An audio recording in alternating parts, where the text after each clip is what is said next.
Homework दिया था exercise 1 part 1 में सेक्शन एच, है ना, और भी दिया था। सेक्शन एच से स्टार्ट होता है अपना होमवर्क डिस्कशन। तो ये पार्ट 1 का सेक्शन एच है। इसमें बताओ कोई डाउट है क्या? H1 H2 और H3 में से।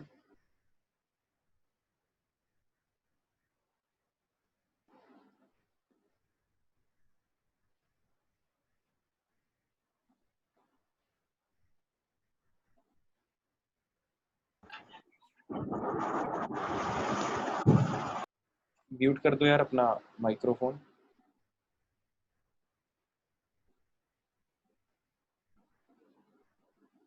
H1 H2 H3 में कोई डाउट है किसी को?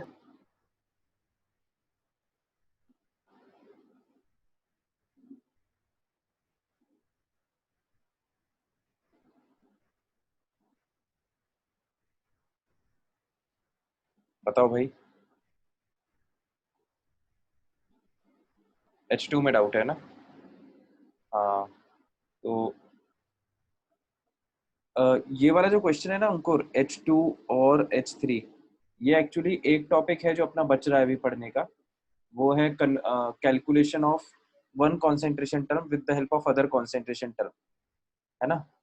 तो ये वाला जो टॉप क्वेश्चन है H2 और H3, ये अपन वो टॉपिक पढ़ने के बाद कर लेंगे, है ना। बाकी H1 में कोई डाउट हो तो बताओ।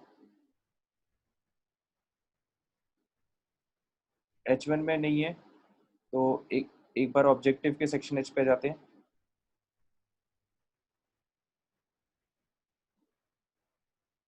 ऑब्जेक्टिव का सेक्शन H बताओ। इसमें भी इसमें भी जो H6, ये जो मैं क्वेश्चंस बता रहा हूँ ना, ये अपना एक टॉपिक और बचा है। वो अगर टाइम बचा थ्योरी पढ़ने का तो आज ही अपन पढ़ लेंगे, उसके बाद ये क्वेश्चंस कर लेना। नहीं तो फिर अगली क्लास के बाद कर लेना, है ना। तो वो क्वेश्चंस कौन कौन से हैं? एक तो H5, H6, H7 और H8, है ना। H5 से लेकर H8 तक ये चार क्वेश्चंस बाद में डिस्कस करेंगे। H4 तक कोई डाउट हो तो पूछ सकता है अभी। H4 तक किसी को कोई डाउट हो तो पूछ सकते हो।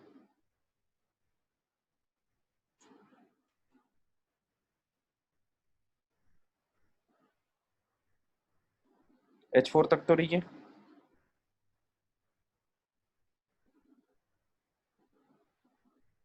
ठीक है। तो फिर मैं अब आता हूँ सेक्शन GHI सेक्शन पे। पहले सब्जेक्टिव। इसमें बताओ।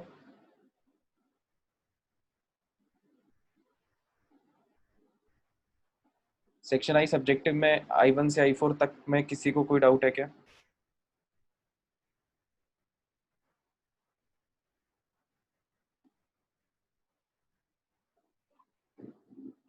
किसी को नहीं है? सवाल सॉल्व तो किए ना भाई सबने?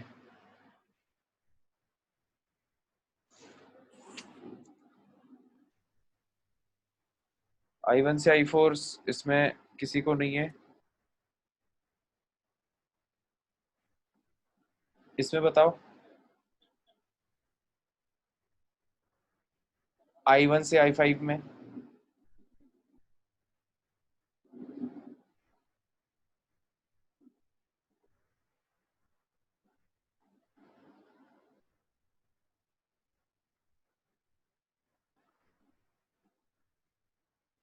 I1 से I5 ऑब्जेक्टिव में।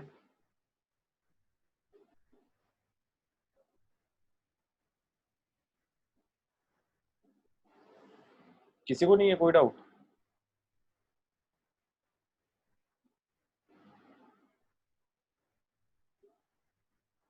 पार्ट 1 का I2। देखो पार्ट 1 का I2 पूछा जा रहा है। ये तो पार्ट 2 है, ये रहा पार्ट 1, है ना। पार्ट 1 का I2, what volume should be added to. इसको हम कॉपी पेस्ट कर लेते हैं।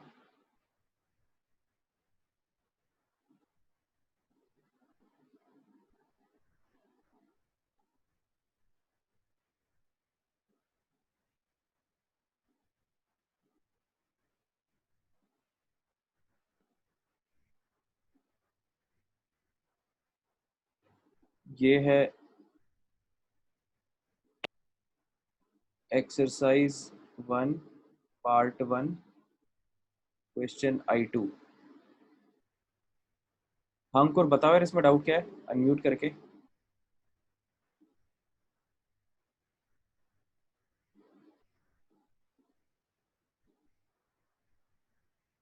अच्छा ये समझ में नहीं आया।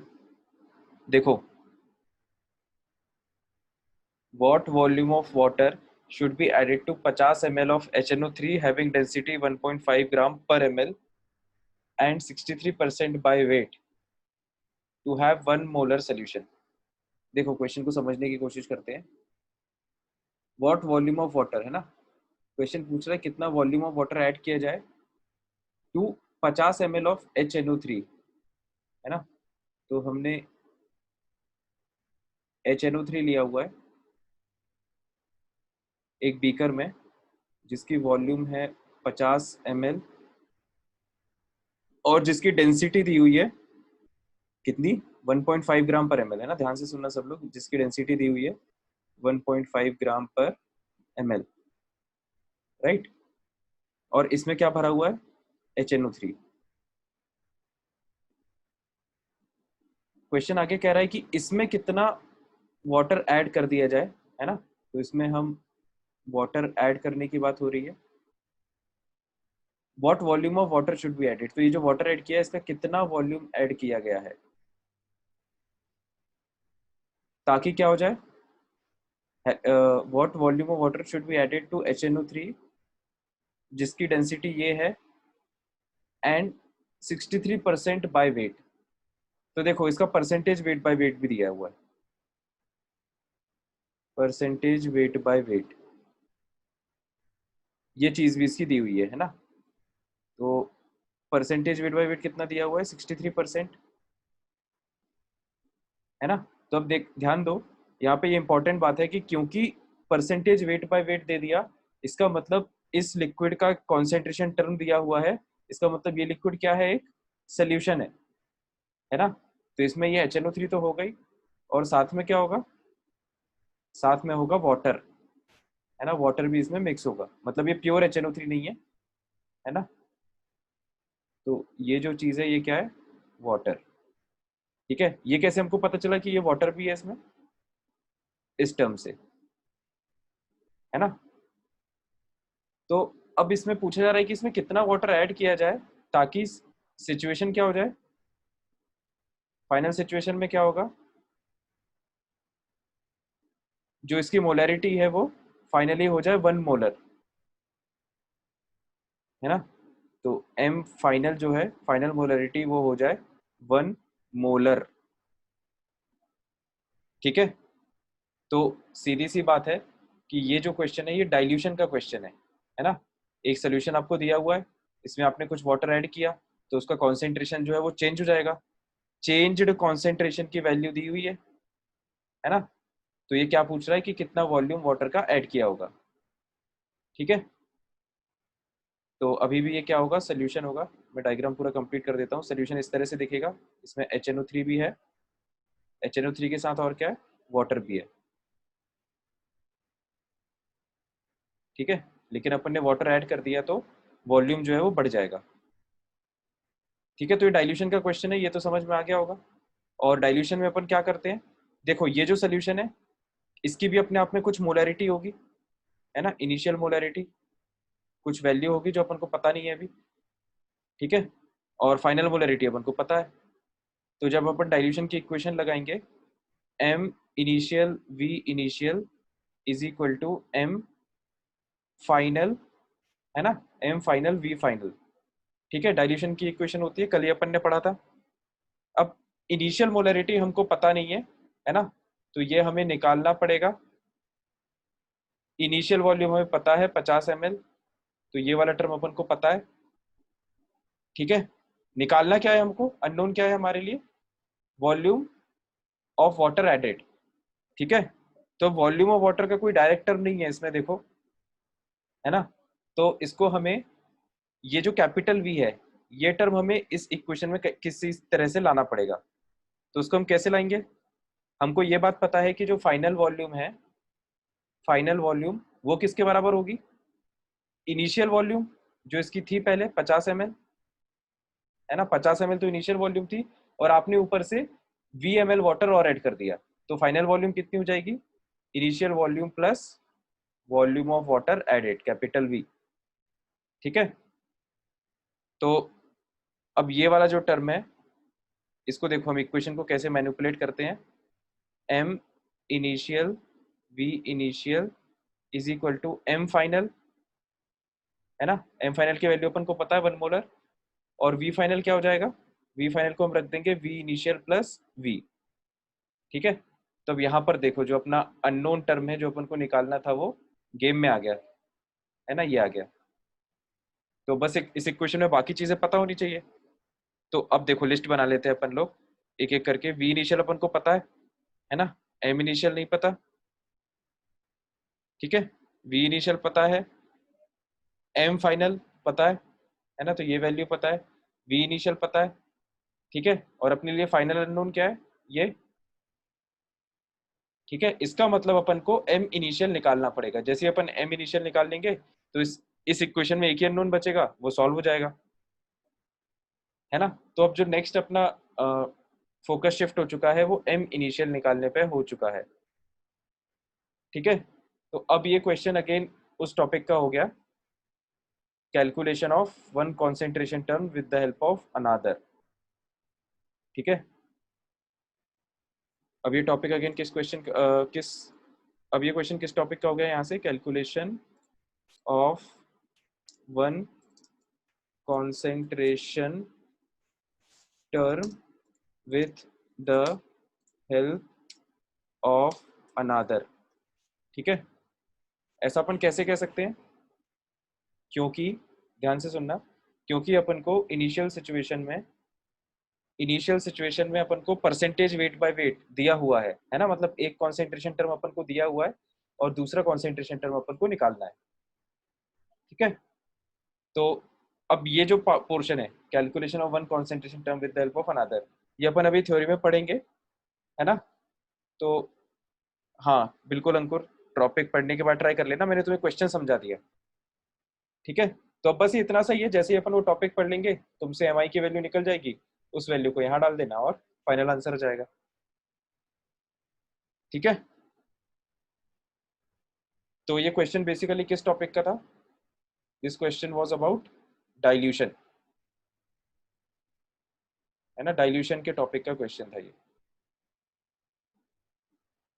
तो अच्छी बात है, समझ में आ गया, तो मैं दोबारा शीट जो है वो प्रोजेक्ट कर देता हूँ, ये लो, और बताओ।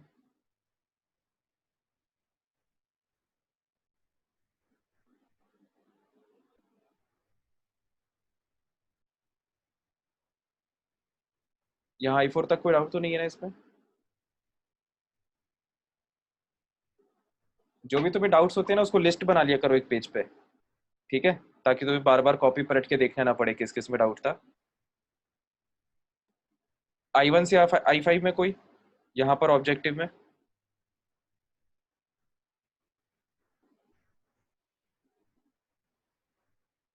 I1 से I5 तक किसी में नहीं है,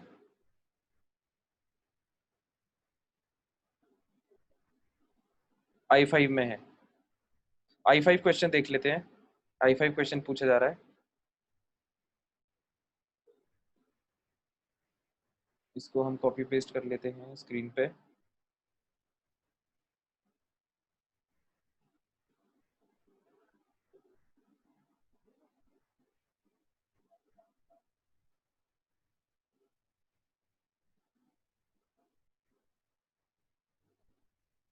सेवेंटी, ये 55 क्यों आ रहा है वैल्यू,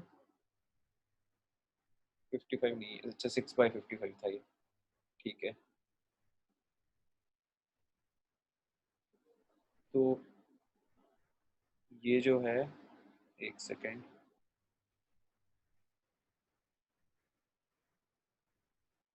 ये लिखा हुआ है यहाँ पर 6/55 मोलर, 6/55 मोलर, है ना, ये क्वेश्चन है। तो ये क्वेश्चन है एक्सरसाइज 1 पार्ट 2 सेक्शन आई का I5, है ना। हाँ अंकुर, इसमें कुछ बता सकते हो, डाउट क्या था?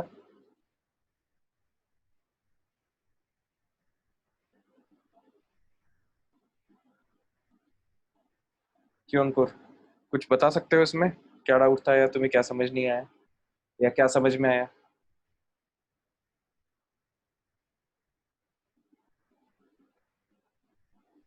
तुम्हारा माइक्रोफोन खराब है क्या?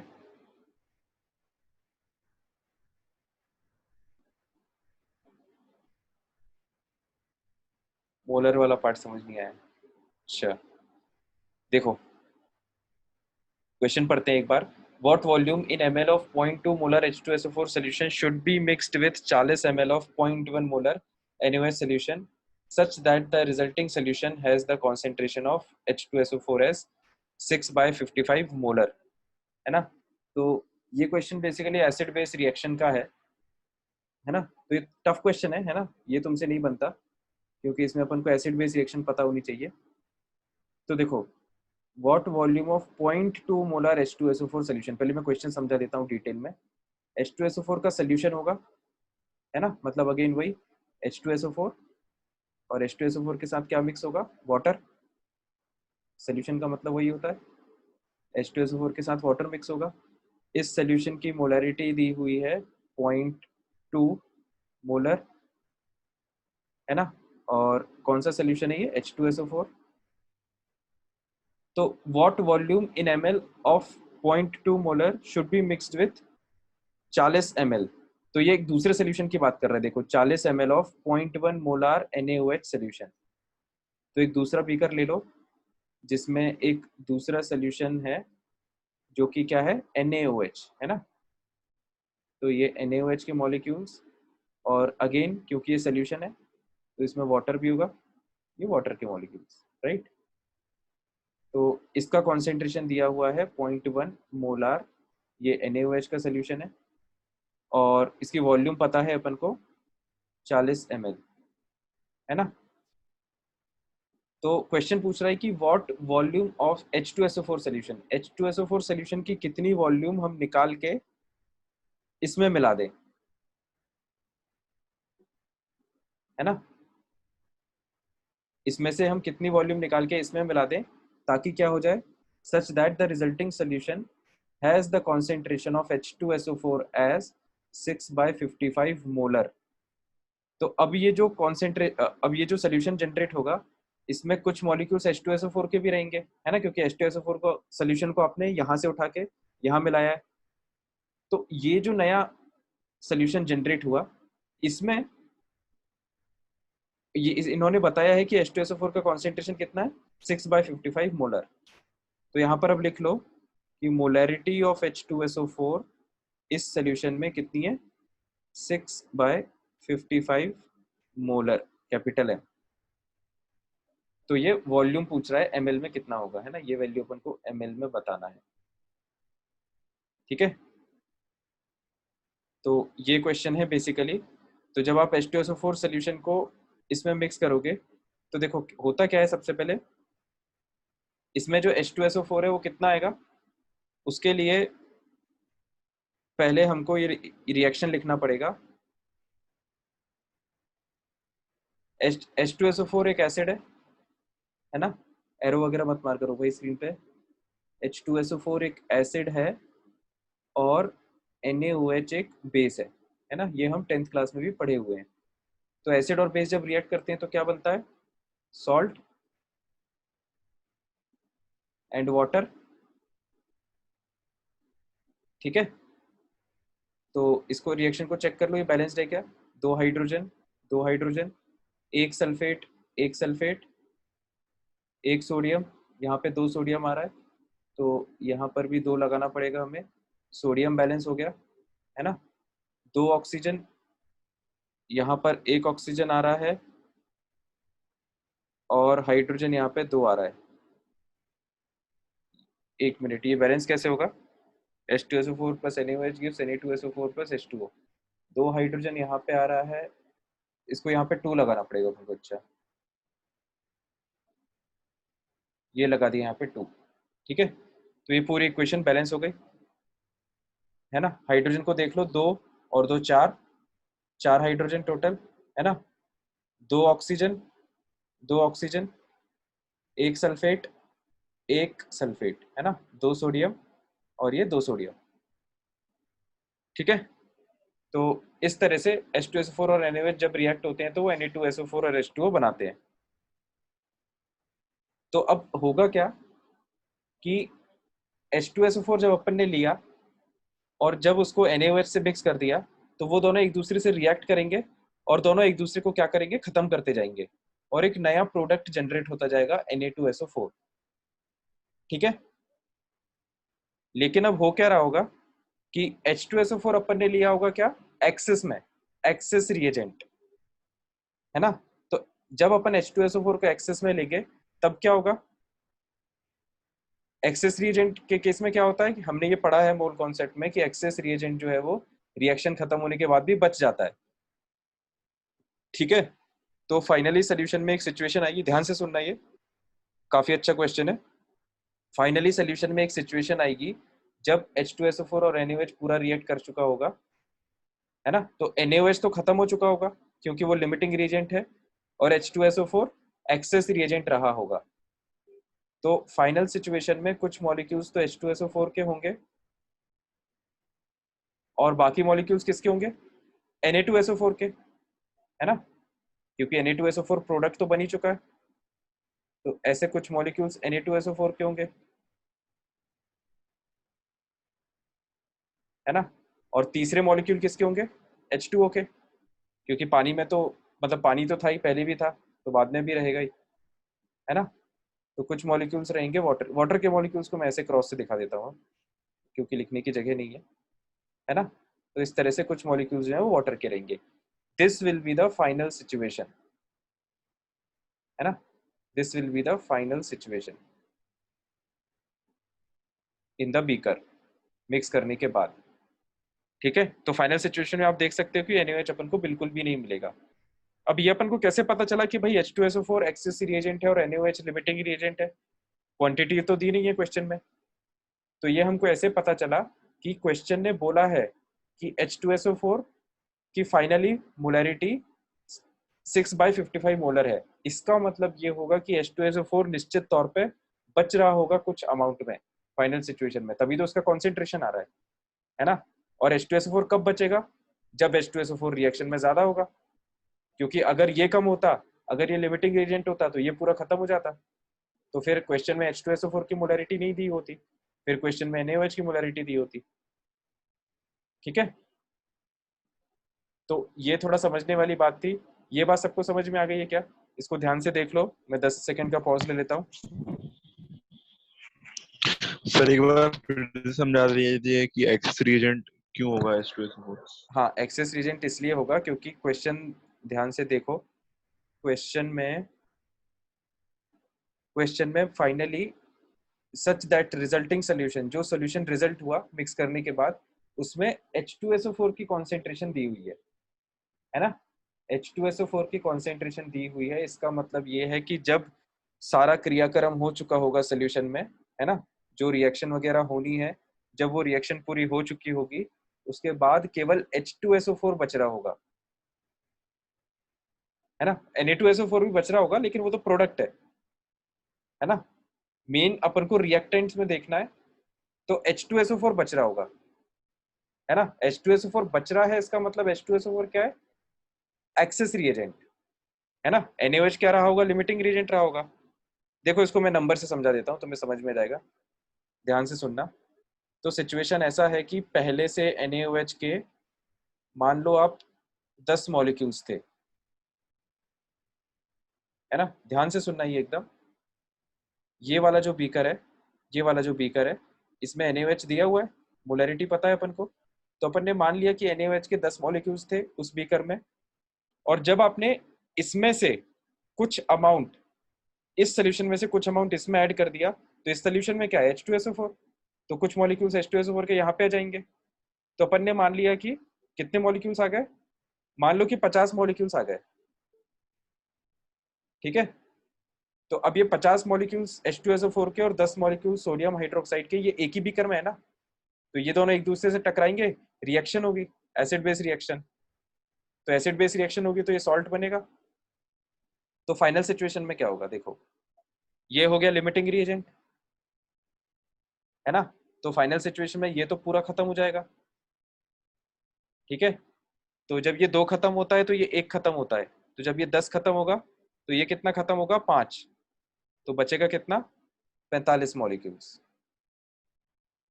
ठीक है। और जब ये 2 खत्म होता है तो ये 1 प्रोड्यूस होता है। तो जब ये 10 मॉलिक्यूल्स इसके खत्म होंगे तो 5 मॉलिक्यूल्स Na2SO4 के जनरेट हो जाएंगे और 10 मॉलिक्यूल्स वाटर के जनरेट हो जाएंगे, है ना।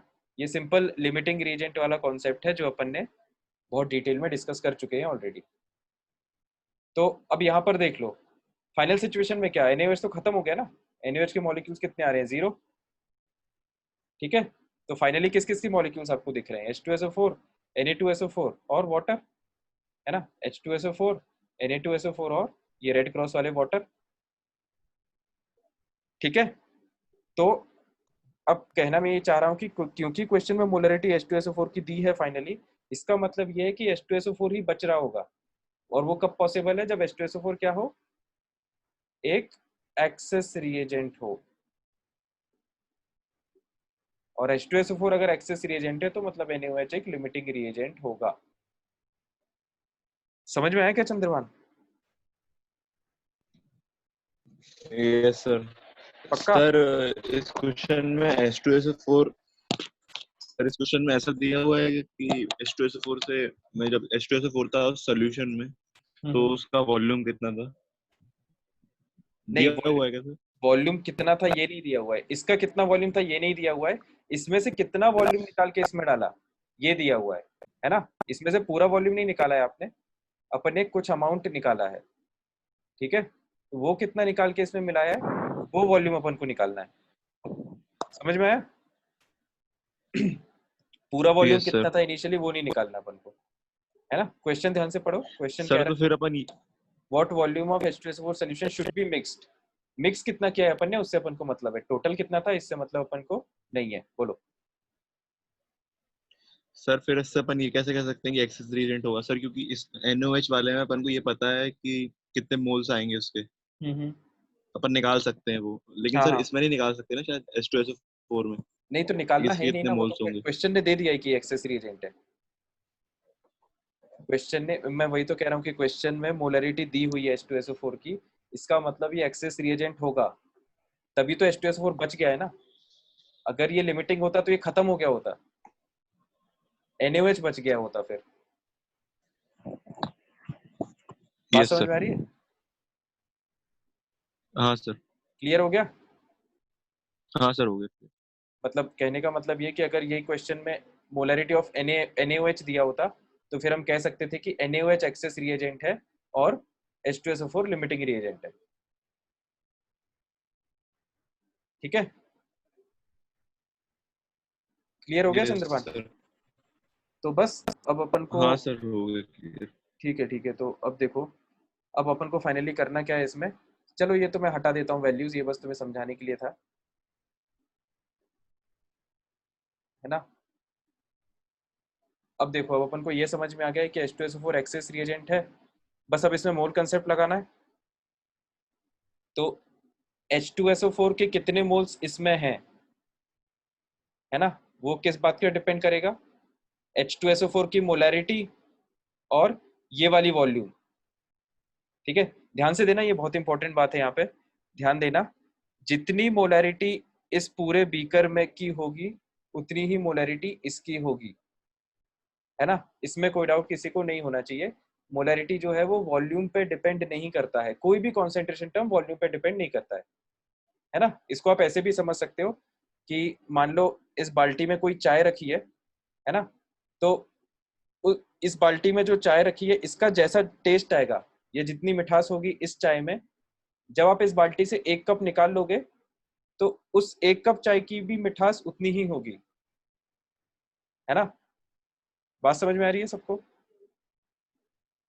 तो कहने का मतलब ये कि जो कॉन्सेंट्रेशन की वैल्यू है वो अमाउंट पे डिपेंड नहीं करती है, ठीक है। तो जब अपन को ये बात समझ में आ गई तो ध्यान देना, अब ये जो पूरे पूरे बीकर का जो कॉन्सेंट्रेशन था 0.2 मोलर, ये वाला जो ये वाली जो छोटा कप है ना, जिसमें से अपन निकाल के इस बड़े बीकर में डाल रहे हैं, छोटे कप का कॉन्सेंट्रेशन भी कितना होगा, 0.2 मोलर H2SO4, ठीक है। ये एक इंपॉर्टेंट बात थी। तो यहाँ पर अपन को मोलरिटी पता चल गई इस बीकर की, है ना। वॉल्यूम अपन ने कैपिटल वी माना ही है ना, कि कैपिटल वी वॉल्यूम अपन ने इसमें से निकाल लिया है, ठीक है। तो अब देखो और इसके अंदर जो लिक्विड प्रेजेंट है ना, उसको अपन ने इसमें डाल दिया। तो इस जो रेड वाला जो कप है, इसके अंदर जो H2SO4 प्रेजेंट है वो यहाँ पर NaOH से रिएक्ट करेगा, ठीक है। तो अब अपन को निकालना पड़ेगा कि रेड वाला जो कप है उसमें कितने H2SO4 के मोल्स आएंगे, है ना। तो मोल्स क्या होता है, मोल्स होता है मोलैरिटी इनटू वॉल्यूम। तो कितने H2SO4 के मोल्स रिएक्ट करेंगे, वो H2SO4 की मोलैरिटी और H2SO4 की वॉल्यूम कैपिटल वी। देखो H2SO4 की मोलैरिटी कितनी है, 0.2 मोलर। इसके मोल्स कितने होंगे H2SO4 के, मोलैरिटी इनटू वॉल्यूम, है ना। मैं ये नीचे वाली डायग्राम हटा देता हूँ, अब ये समझने के लिए था बस।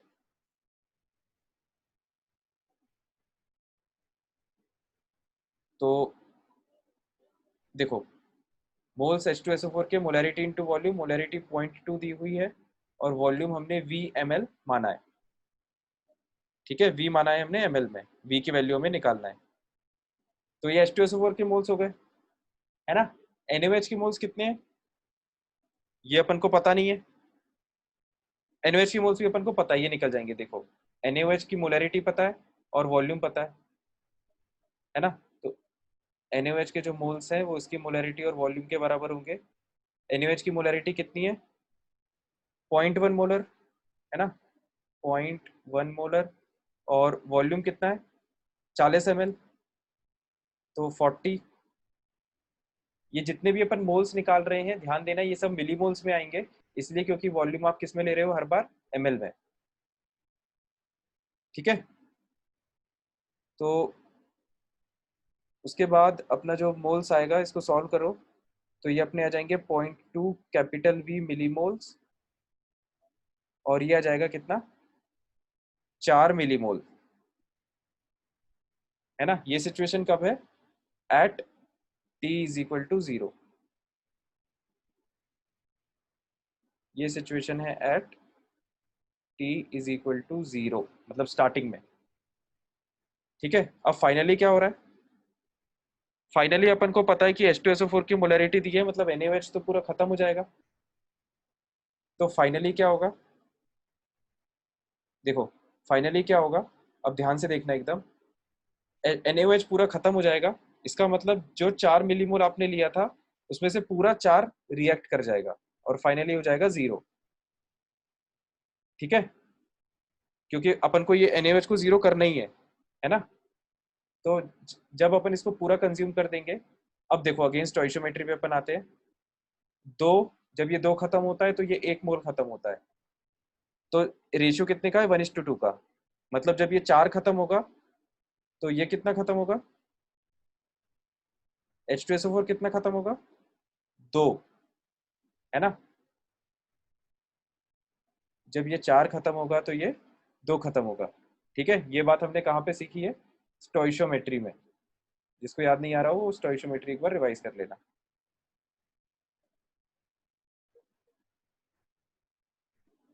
देखो और इनिशियली मोल्स कितने थे, 0.2 वी मिलीमोल्स इनिशियली थे, है ना। तो ये अपनी फाइनल मोल्स आ जाएंगे 0.2 वी माइनस 2 H2SO4 के, ठीक है।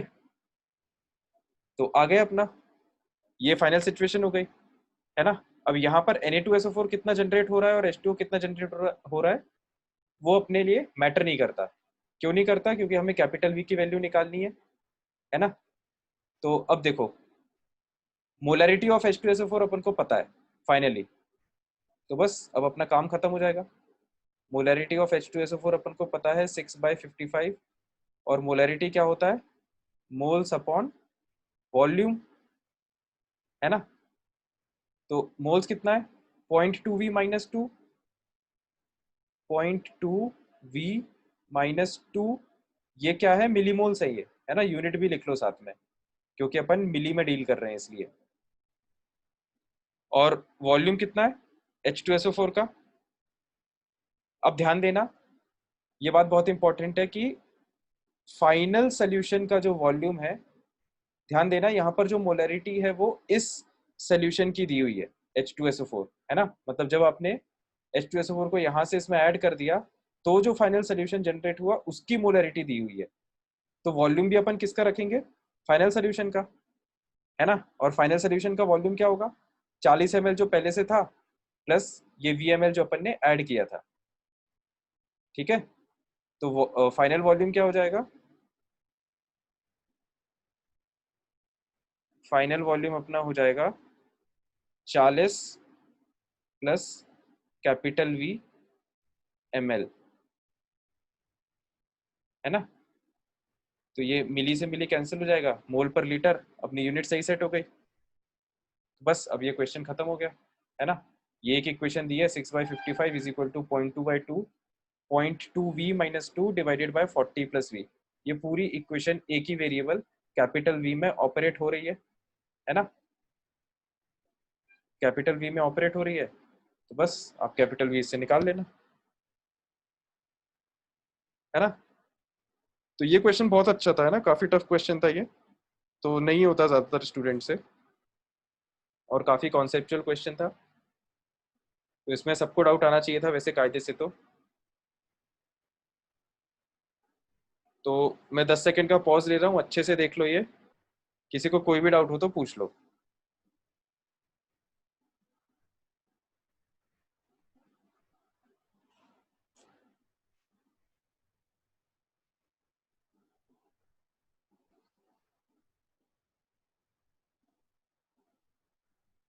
अंकुर क्लियर हो गया क्या कॉन्सेप्ट।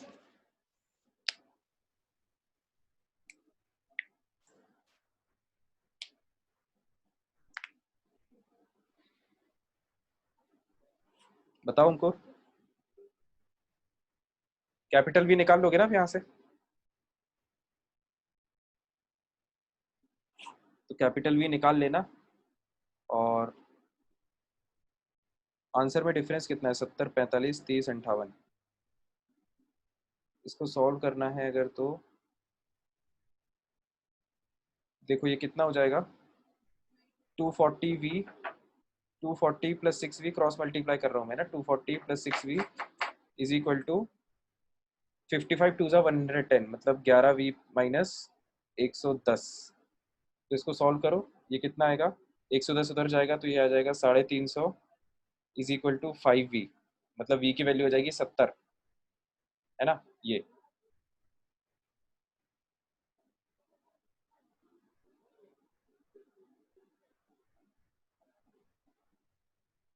अच्छा ठीक है अंकुर, हो सकता है फिर तुम्हारा, अब बोल के देखो एक बार, मेरे तो मैंने म्यूट किया है।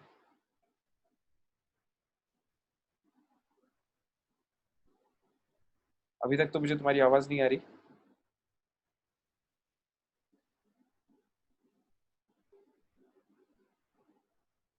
चलो ठीक है, हो सकता है तुम्हारा माइक्रोफोन खराब हो, है ना, ईयरफोन खराब हो सकता है। तो क्लियर हो गया ना अंकुर अब ये डाउट, 70 आंसर आ जाएगा इसका, है ना। यहाँ से ये मैंने सॉल्व करके भी बता दिया। ये क्वेश्चन बहुत अच्छा क्वेश्चन है भाई, इसको अच्छे से समझ लेना, रिवाइज कर लेना, इसमें अगर डाउट हो तो दोबारा पूछ लेना। अब मैं स्क्रीन दोबारा प्रोजेक्ट कर देता हूँ, sheet.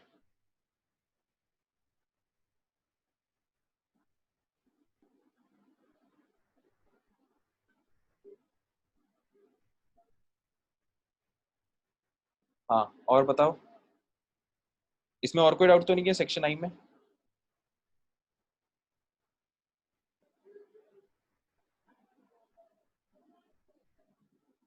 Part 3,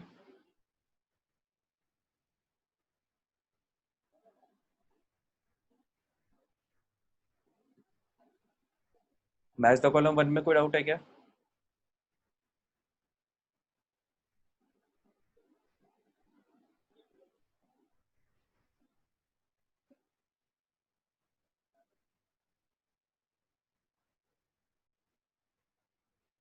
match the column 2 में कोई डाउट है क्या?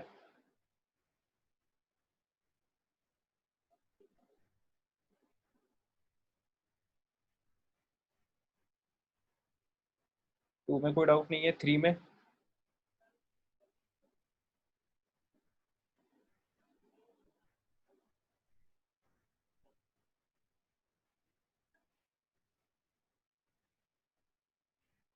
अच्छा, ये पार्ट किया नहीं है। चलो ठीक है, करके फिर पूछ लेना बाद में, है ना? जिसने भी नहीं किया वो बाद में करके पूछ लेना, क्लियर जरूर कर लेना डाउट्स। इसमें बताओ, एक्सरसाइज 2 पार्ट 1 में 1 से 5।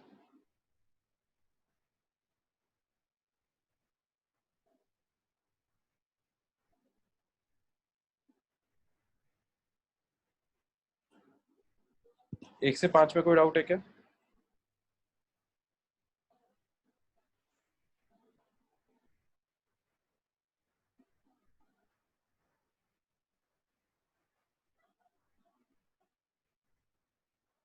तो इसका मतलब ज्यादातर लोगों ने क्वेश्चंस नहीं किए भाई, क्योंकि क्वेश्चंस इतने आसान नहीं है, है ना? पार्ट 3 के क्वेश्चंस भी, और क्वेश्चंस इतने आसान नहीं है कि तुम लोगों को डाउट ना है इसमें। तो जिन लोगों ने भी क्वेश्चंस नहीं किए हैं भाई, क्वेश्चंस करना चालू करो। जब तक क्वेश्चंस नहीं करोगे कॉन्सेप्ट नहीं समझ में आएगा। As simple as that. कोई टीचर कितना भी अच्छा पढ़ा ले, है ना, मैं ये लिखित में दे सकता हूँ, कोई टीचर कितना भी अच्छा पढ़ा ले, अगर आप खुद स्टूडेंट अगर प्रैक्टिस नहीं करेगा तो उससे कॉन्सेप्ट नहीं बनेगा। जो भी स्टूडेंट आईआईटी जैसे एग्जाम में सिलेक्ट होता है वो खुद की मेहनत से होता है 95%। टीचर का कंट्रीब्यूशन और ऑर्गेनाइजेशन का कंट्रीब्यूशन इज सिंपली 5%, है ना? ये बात आप हमेशा ध्यान रखना। केवल 1% बच्चे ही सिलेक्ट होते हैं, बाकी 99% बच्चे नहीं सिलेक्ट होते। और अगर वाकई में कोचिंग का कंट्रीब्यूशन होता तो बहुत सारे, कई लाखों में बच्चे कोटा भी जाते हैं। सब लोगों को सब कुछ पता ही है। कोटा में इतनी सारी कोचिंग्स है, बड़े बड़े इंस्टीट्यूट्स में बच्चे पढ़ रहे हैं, सारे बच्चे नहीं सिलेक्ट होते, है ना? तो आप अगर सिलेक्ट हो गए तो वो आपकी खुद की मेहनत के कारण हो गए। ठीक है? तो इसलिए क्वेश्चन प्रैक्टिस करना बहुत ज़रूरी है। जिसको टाइम कम पड़ रहा हो उसके लिए मैंने पहले भी बताया था, काफ़ी बार ऐसा होगा कि आप सारे क्वेश्चंस नहीं कर पाओगे, क्योंकि कंटेंट जो है वो टाइम के हिसाब से थोड़ा ज़्यादा है। ये बात मैं भी मानता हूँ। ठीक है? तो हर बार सारे क्वेश्चंस करना सभी स्टूडेंट के लिए पॉसिबल नहीं होगा। तो जैसे मान लो मैंने 20 क्वेश्चन दिए होमवर्क में, तो तुम लोग 6 क्वेश्चन करो, 7 क्वेश्चन करो, 10 क्वेश्चन करो, लेकिन कुछ क्वेश्चन ज़रूर करो, है ना? कुछ क्वेश्चन करोगे तो कॉन्सेप्ट कुछ ना कुछ रहेगा दिमाग में। अगर बिल्कुल ही क्वेश्चन नहीं करोगे, एकदम ब्लैंक करोगे, तो कॉन्सेप्ट नहीं घुसेगा। मैं कितने भी अच्छे से पढ़ा लूँ नहीं समझ में आएगा, है ना? And this thing holds true for all the 3 subjects, physics, chemistry as well as maths. ठीक है? तो आपको टाइम डिवाइड करना बहुत ज़रूरी है। जैसे अगर आपके पास 3 ही घंटे हैं मान लो, मैं थोड़ा सा बता देता हूँ कैसे होमवर्क मैनेज करना चाहिए। जैसे मान लो जैसे मान लो आपके पास 3 घंटे हैं, है ना? और उसमें तीनों सब्जेक्ट का होमवर्क दिया हुआ है। तो अब सीधी बात है कि सब में बराबर होमवर्क नहीं मिलता है ना। जैसे आज केमिस्ट्री में ज़्यादा होमवर्क मिला, हो सकता है कल मैथ्स में ज़्यादा मिले, परसों फिजिक्स में ज़्यादा मिले। इस टाइप से तो रेशियो तो चेंज होता रहेगा। तो एक बार देख लो कि जैसे इसमें जैसे केमिस्ट्री में ये केमिस्ट्री है, ये फिजिक्स है, ये मैथ्स है। केमिस्ट्री में आपको जैसे 60 क्वेश्चन दिए, है ना? फिजिक्स में 100 क्वेश्चन दिए, और मैथ्स में 20 ही क्वेश्चन दिए। तो 3 घंटे के हिसाब से डिवाइड कर लो ना, एक एक घंटे में, है ना? एक एक घंटे डिवाइड कर लो। तो एक घंटे में मान लो किसी स्टूडेंट से, खैर ये मैंने ज़्यादा होमवर्क बता दिया, एक दिन में इतना होमवर्क नहीं दिया जाता। 60 क्वेश्चन और 100 क्वेश्चन तो बहुत ज़्यादा है। ठीक है? तो मान लो जैसे किसी स्टूडेंट को 10 ही क्वेश्चन करने का टाइम मिल रहा है, तो 10 ही क्वेश्चन करे, कोई दिक्कत नहीं है। फिर 1 घंटा फिजिक्स पे आओ, फिजिक्स में भी 15 क्वेश्चन कर लो, है ना? मैथ्स में आ जाओ, मैथ्स में आप क्योंकि 20 ही क्वेश्चन दिए हैं, तो मैथ्स में हो सके तो 4 ही क्वेश्चन कर लो, है ना? बाकी जो टाइम बचा अगेन वो थोड़ा फिजिक्स और केमिस्ट्री में डिवाइड कर दो। ठीक है? तो इस तरह से आपको तीनों सब्जेक्ट मैनेज करना पड़ेगा, है ना?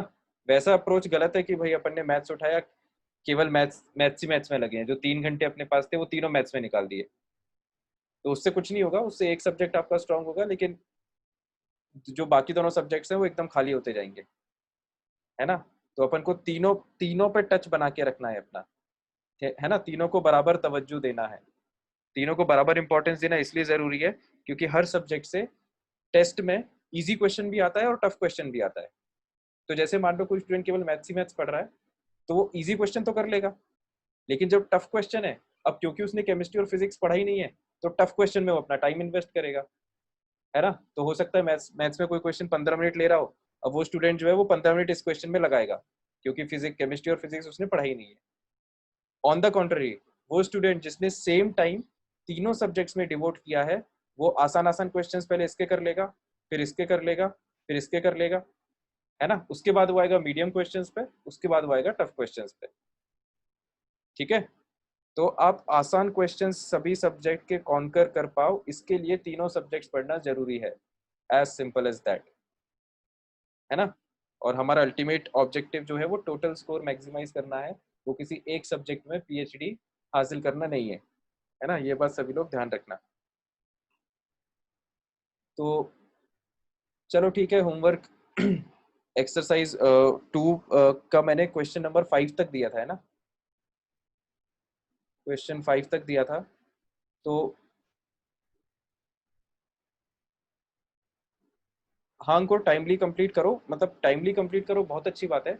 मेरा मेन कहने का पॉइंट ये था कि कई बार तुम लोग टाइमली कंप्लीट नहीं कर पाओगे, मतलब ये मान के चलो नहीं कर पाओगे क्योंकि वर्कलोड जैसे जैसे अभी सिलेबस आगे बढ़ेगा वर्कलोड ज़्यादा हो जाएगा। तो जब टाइमली कंप्लीट नहीं कर पाओगे तो मैनेज कैसे करना है होमवर्क को वो बता रहा हूँ मैं यहाँ पे, ठीक है। क्योंकि हम लोग सिलेबस बाउंडेड रहते हैं तो जो हम लोग भी बहुत स्लो नहीं जा सकते, है ना। अपन को भी सिलेबस जो है वो सही टाइम पे कंप्लीट करना है।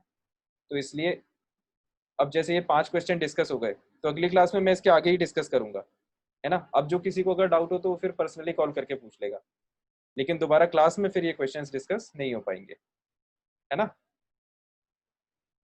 तो हाँ अंकुर, तुमने क्या लिखा है कि आंख पे स्ट्रेस बहुत बढ़ गया है अच्छा अच्छा, आंख पे स्ट्रेस बढ़ गया है। हाँ खैर मैं समझ सकता हूँ यार, अभी तो क्या है डिजिटल लर्निंग हो रही है, तुम लोग मोबाइल वगैरह से करते हो पढ़ाई, तो आंख पे बिल्कुल स्ट्रेस होता होगा। तो ठीक है यार, जिससे जो अपना बेस्ट हो पा रहा है वो अपना बेस्ट दे, कोई दिक्कत नहीं है ना।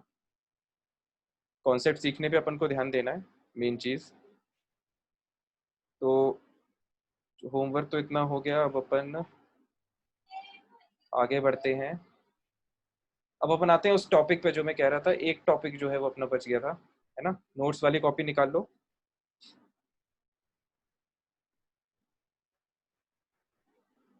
नोट्स वाली कॉपी निकाल लो।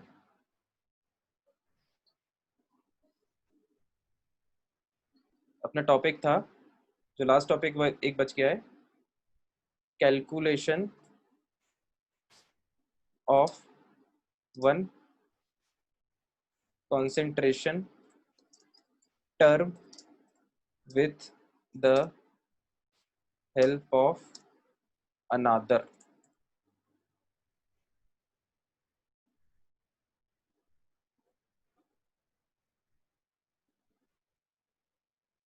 ठीक है,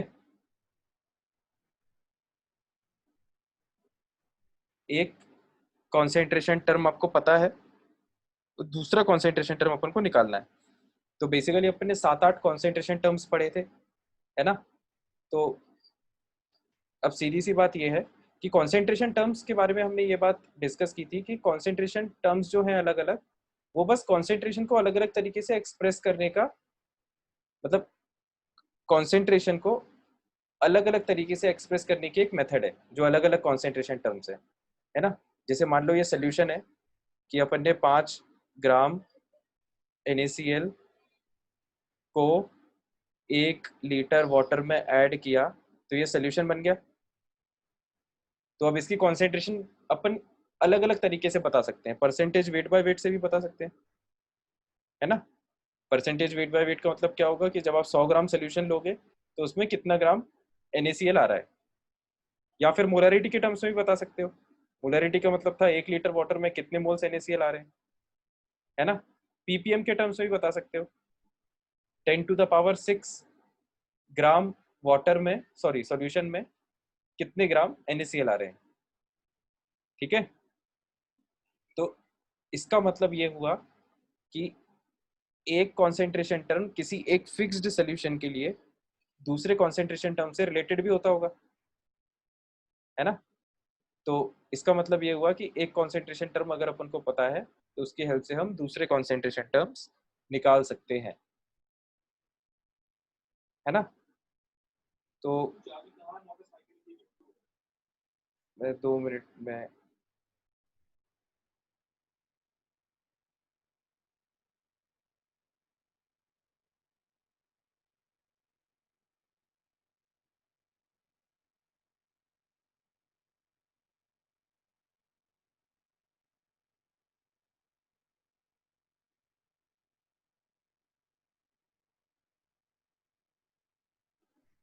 सॉरी फ्रेंड्स, थोड़ा इंटरप्शन हो गया था। तो हम बात ये कर रहे थे कि हम एक कॉन्सेंट्रेशन टर्म की हेल्प से दूसरा कॉन्सेंट्रेशन टर्म निकाल सकते हैं, है ना। तो देखो उसके लिए हमको एक इम्पॉर्टेंट बात ध्यान में रखना होता है, वो हम लिख लेते हैं यहाँ पे, क्वेश्चन के दौरान वो हम समझ लेंगे कि वो बात अप्लाई कैसे करते हैं। तो फॉर दिस, है ना, मतलब इस चीज को करने के लिए हमें क्या इंपॉर्टेंट बात ध्यान रखनी पड़ती है कि we have to assume a value. ठीक है, एक वैल्यू हमको अज्यूम करनी पड़ती है ना। बस इतनी बात हमें ध्यान रखनी पड़ती है कि एक वैल्यू हमें अज्यूम करनी पड़ती है जब हमें एक कॉन्सेंट्रेशन टर्म की हेल्प से दूसरा कॉन्सेंट्रेशन टर्म निकालना हो। ठीक है, तो ये बात हम क्यों लिख सकते हैं, वैल्यू हम क्यों अज्यूम कर सकते हैं, देखते हैं अभी, ये क्वेश्चन से समझ में आ जाएगा। तो क्वेश्चन लिखे सभी लोग।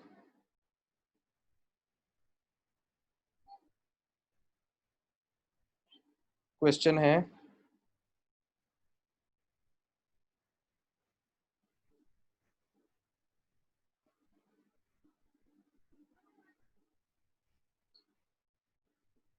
ये क्वेश्चन मैं एक सॉल्व करके बता देता हूँ ना, इसमें मैं सारी चीजें समझा दूंगा। क्वेश्चन है, molality of urea solution, calculate molality of urea solution, है ना, which has mole fraction of urea equal to 0.2, है ना। जैसे अपन को मान लो ये सवाल दे दिया, ठीक है। तो अब देखो इसको अपन कैसे सॉल्व करते हैं इस तरह के क्वेश्चंस को। तो पहली चीज तो ये जो क्वेश्चन है, क्वेश्चन पढ़ते हैं। मोलैलिटी ऑफ यूरिया सोल्यूशन, एक यूरिया के सोल्यूशन की बात हो रही है। तो सोल्यूशन का मतलब होता है कि उसमें सॉल्यूट और सॉल्वेंट दोनों होगा, है ना। तो सॉल्वेंट तो अपन ने मान लिया कि वाटर है, मतलब मान लिया क्या होता ही है, सॉल्वेंट वाटर ही होता है जब तक क्वेश्चन में बताया ना गया हो, और सॉल्यूट है अपना यूरिया। ठीक है, तो इस सोल्यूशन की मोलैलिटी पूछने के लिए बोल रहा है, मोलैलिटी बताने के लिए बोल रहा है। तो मोलैलिटी अपन कैसे स्मॉल m से रिप्रेजेंट करते हैं, है ना। मोलैलिटी हमें फाइंड आउट करना है। दिया क्या है हमें क्वेश्चन में, which has mole fraction of urea is equal to 0.2। इस सोल्यूशन का हमें मोल फ्रैक्शन दिया हुआ है, मोल फ्रैक्शन स्मॉल x से रिप्रेजेंट करते हैं, तो मोल फ्रैक्शन हमें दिया हुआ है 0.2। ठीक है, अब देखो ये क्वेश्चन किस टॉपिक का हो गया कि आपको एक कॉन्सेंट्रेशन टर्म दिया हुआ है, दूसरा कॉन्सेंट्रेशन टर्म पूछा जा रहा है ना। Calculation of one concentration term with the help of another. तो इसके लिए for this we have to assume a value, इसके लिए हम एक वैल्यू अज्यूम करते हैं, है ना। तो एकदम ध्यान से देखना, ये थोड़ा सा टफ होते हैं ये वाले जो क्वेश्चंस रहते हैं, है ना। तो एकदम ध्यान से देखिएगा सभी लोग। क्वेश्चन को हम हमेशा की तरह उल्टा चालू करते हैं, मोलैलिटी निकालना है। तो मोलैलिटी निकालने के लिए पहले तो मोलैलिटी का फॉर्मूला पता होना चाहिए क्या होता है। तो मोलैलिटी होता है moles of solute upon weight of solvent, वो भी किस में रखते हैं अपन, केजी में। तो ये दो टर्म्स की वैल्यू अपन को निकालना है वन बाय वन, पहले मोल्स ऑफ यूरिया और दूसरा moles of weight of water KG में। ठीक है, तो मोल्स ऑफ यूरिया अब अपन कैसे निकालें, क्वेश्चन पढ़ो, क्वेश्चन में दिया है क्या मोल्स ऑफ यूरिया, नहीं दिया। वेट ऑफ वाटर क्वेश्चन में दिया है क्या, नहीं दिया। ठीक है, दिया क्या है, मोल फ्रैक्शन। तो अब नेक्स्ट स्टेप क्या होती है कि ये मोल फ्रैक्शन की वैल्यू की हेल्प से हमें ये दोनों वैल्यूज कैलकुलेट करनी पड़ेगी, है ना। अब इसके लिए हम क्या इस बात का यूज करते हैं, देखो, for this we will assume a value. तो एक वैल्यू हम कोई भी एक वैल्यू पूरी क्वेश्चन में हम अज्यूम कर सकते हैं। तो देखो कौन कौन से वेरिएबल्स है वो पहले मैं बता देता हूँ। एक तो है मोल्स ऑफ यूरिया, एक है वेट ऑफ वाटर केजी में। मोल फ्रैक्शन को भी स्प्लिट करके लिख लो। मोल फ्रैक्शन का फॉर्मूला क्या होता है, moles of urea by moles of urea plus moles of water, mole fraction. ठीक है, तो अब देखो इसमें कौन कौन से वेरिएबल्स हैं। मोल्स ऑफ यूरिया एक, moles of weight of water दो, मोल्स ऑफ वाटर तीन, है ना। तो बेसिकली तीन वेरिएबल्स हैं जिसमें से अपन कोई भी एक वैल्यू अज्यूम कर सकते हैं, है ना। We can assume any one value. तो देखो यहाँ पर मैंने एक वैल्यू अज्यूम कर ली, वेट ऑफ वाटर 1 kg, है ना। तो अज्यूम, इसको मैं अगले पेज पे लिख देता हूँ। Assume assume weight of water is equal to 1 kg। ठीक है, तो weight of water 1 kg deliberately क्यों अज्यूम किया गया है, क्योंकि उससे फायदा ये होगा कि आपका जो डिनोमिनेटर है वो सिंपल हो गया, है ना। जैसे आपने wait of water 1 kg assume किया तो अपना क्वेश्चन क्या हो गया, मोलरिटी हमें निकालना है मोल्स ऑफ यूरिया बाय 1, है ना। तो अब ये वाला टर्म तो निकल गया अपना। अगला टर्म हमको कौन सा निकालना है, मोल्स ऑफ यूरिया। तो अब देखो मोल्स ऑफ यूरिया अपन कैसे निकालें, इसके लिए हमें इस इक्वेशन का यूज करना पड़ेगा, ये इक्वेशन जो सामने दिख रही है। ठीक है, तो मोल्स ऑफ यूरिया निकालने के लिए इस इक्वेशन में बाकी चीजें पता होनी चाहिए, है ना। तो इस इक्वेशन में अपने लिए अननोन क्या है, moles of urea.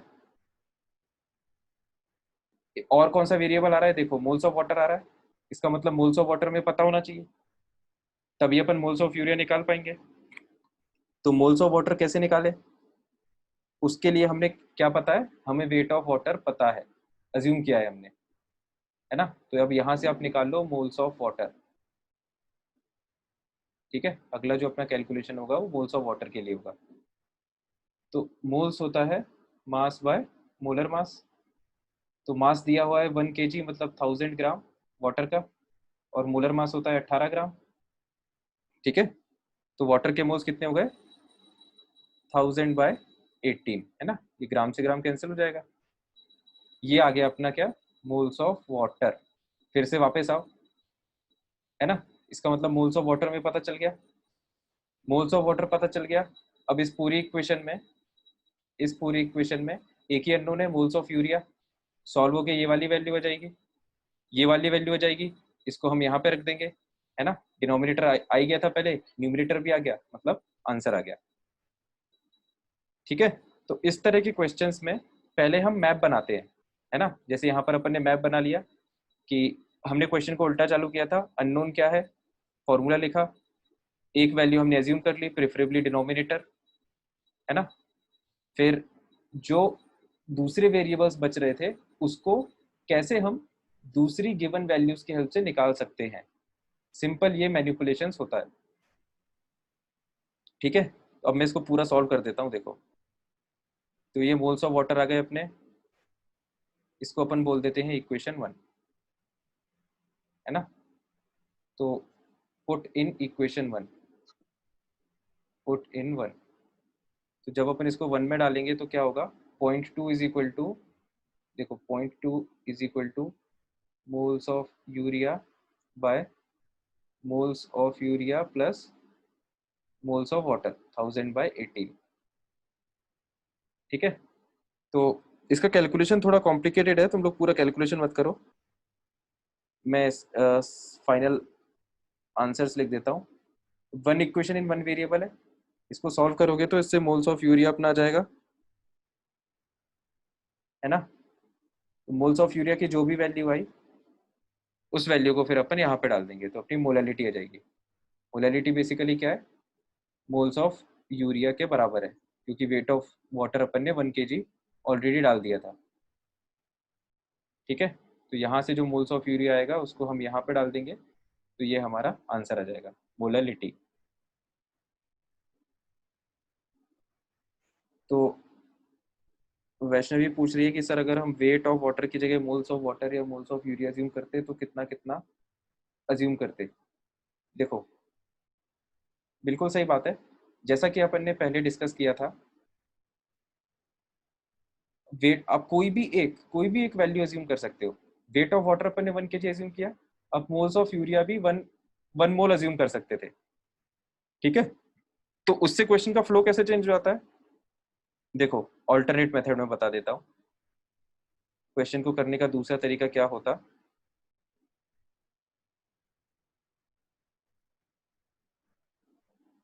Alternate method, यहाँ पर अपन ने जो अज्यूम किया है वेट ऑफ वाटर, उसकी जगह मैं न्यूमरेटर अज्यूम कर लूँ, moles of urea is equal to 1,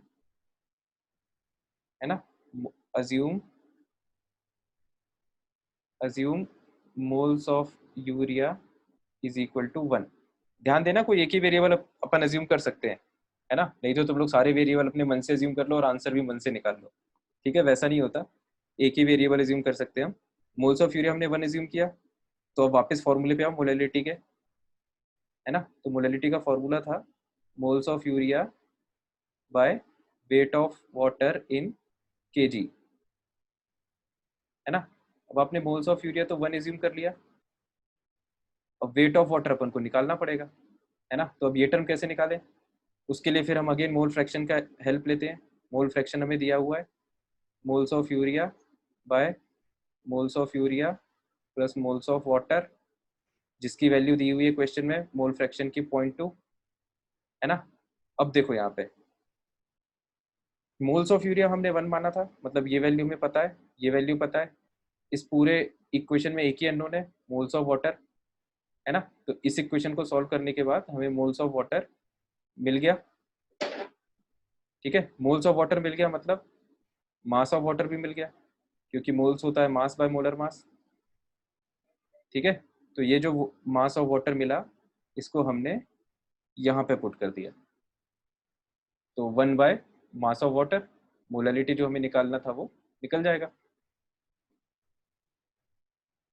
ठीक है वैष्णवी, क्लियर हुआ। तो कंक्लूजन क्या है कि हम कोई भी एक वैल्यू अज्यूम कर सकते हैं, है ना। सुमित पूछ रहा है कि अगर मोल फ्रैक्शन, एक मिनट में एक एक करके आंसर देता हूँ। सुमित पूछ रहा है कि अगर मोल फ्रैक्शन यूरिया का 1 मान लिया तो फिर वाटर के मोल्स तो बचेंगे ही नहीं। क्यों वाटर के मोल्स क्यों नहीं बचेंगे, वाटर के मोल्स क्यों नहीं बचेंगे भाई, मतलब मैं तुम्हारी बात समझ नहीं पा रहा हूँ सुमित, तुम अनम्यूट करके बोल सकते हो क्या। सर दोनों के मोल फ्रैक्शन सम करके 1 आता है ना। हाँ तो अपन ने मोल फ्रैक्शन थोड़ी ना 1 माना है, अपन ने मोल्स 1 माना है, यूरिया का मोल 1 माना है, मोल फ्रैक्शन नहीं। बात समझ में आ रही है ना। हाँ सर। हाँ तो और वैष्णवी क्या पूछेगी, क्या सर अपन जनरली यूनिटी ही अज्यूम कर सकते हैं। नहीं, बिल्कुल आप कुछ भी वैल्यू अज्यूम कर सकते हो, है ना, कुछ भी वैल्यू अज्यूम कर सकते हो, लेकिन हम वैसी वैल्यू अज्यूम करते हैं जिससे हमारा कैलकुलेशन सिंप्लीफाई हो, है ना। हमारा मेन ऑब्जेक्टिव ये है कि कैलकुलेशन में टाइम कम लगना चाहिए, इसलिए जानबूझ के अपन ने डिनोमिनेटर को 1 अज्यूम किया था। ठीक है, डिनोमिनेटर को 1 kg अज्यूम किया था, है ना। वैल्यू कोई भी अज्यूम कर सकते हो, 15, 20, 50, 1000, any value you can assume. तो अब देखो मैं इसके पीछे लॉजिक समझा देता हूँ कि ऐसा अपन कर क्यों पा रहे हैं, ध्यान से सुनना। तो अब होता ये है कि यहाँ पर एक इम्पॉर्टेंट बात ये है, पहले इम्पॉर्टेंट बात लिख दो, note.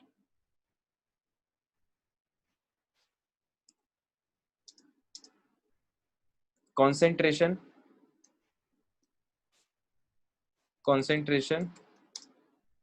of a solution does not change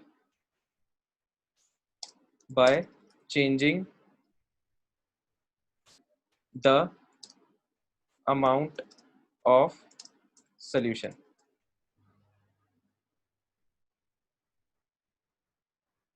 sir तो अलग अलग स्टूडेंट्स के अलग अलग आंसर्स आ सकते हैं क्या? नहीं नहीं नहीं, आंसर सेम आएगा, मैं वही समझा रहा हूँ वैष्णवी। देखो आंसर्स अलग अलग आंसर आएगा तो फिर कैसे चलेगा यार?